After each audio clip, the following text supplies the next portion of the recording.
Hai, saya Gibran Rakabuming. Saya menerima banyak sekali pertanyaan tentang bagaimana Prabowo Gibran bersama-sama masyarakat akan membawa Indonesia maju.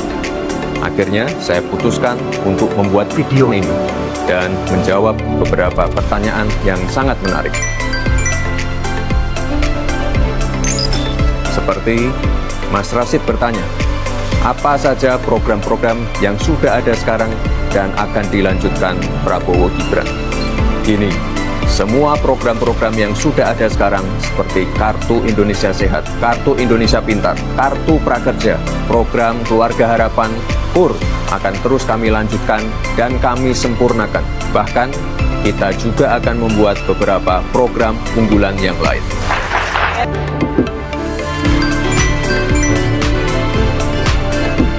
Mbak Tia penasaran, makan siang gratis dan susu gratis itu gimana sih ceritanya? Program ini adalah program yang paling dibutuhkan oleh anak-anak Indonesia dan ibu-ibu yang sedang hamil. Untuk membangun generasi emas, kita butuh anak-anak yang sehat. Ibu-ibu hamil juga nutrisinya harus kita jaga untuk mengurangi angka stunting. Jadi sekali lagi saya tekankan, ini bukan hanya program, tapi investasi. Selain itu, program ini dapat menjadi stimulan untuk memajukan UMKM, pemilik warung makan atau warteg.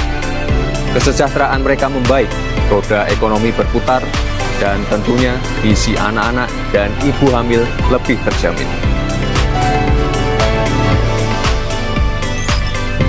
Ini nih, Mas Salam mau tahu apa pentingnya hilirisasi untuk dilanjutkan. Kita harus keluar dari middle income trap. Maka hilirisasi kita lakukan untuk penciptaan nilai tambah sekaligus melipat gandakan GDP. Dampaknya apa? Penciptaan jutaan lapangan kerja, rakyat pun semakin sejahtera. Indonesia merupakan negara yang memiliki cadangan nikel terbesar di dunia dan cadangan timah terbesar kedua di dunia.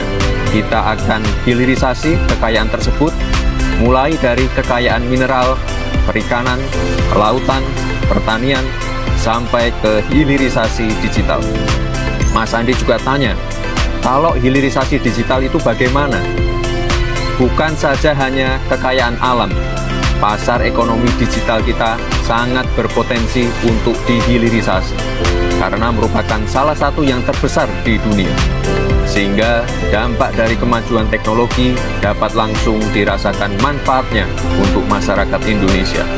Jangan sampai kita hanya jadi pasar saja, tapi kita harus menyiapkan talenta yang handal.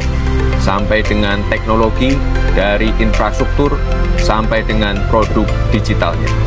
Mbak Amel bertanya, apa benar kalau Prabowo Gibran menang, pajak akan naik? Nah ini nih, banyak yang salah mengartikan. Menaikkan rasio pajak itu berbeda dengan menaikkan tarif pajak.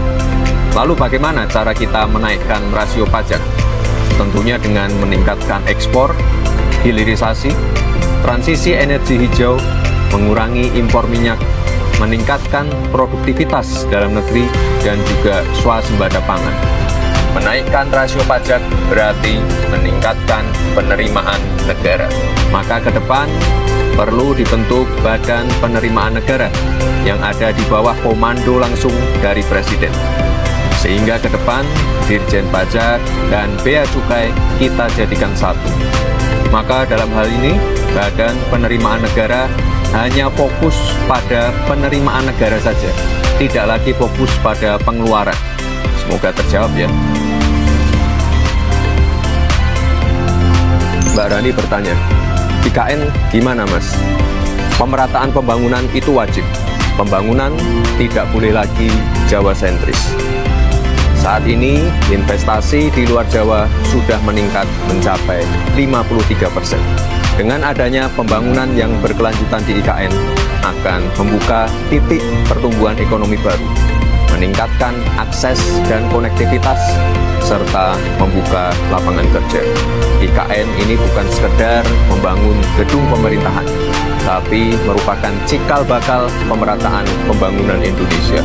IKN adalah showcase transformasi pembangunan Indonesia. Jadi, boleh nggak Indonesia maju? Boleh! Boleh nggak Indonesia sejahtera?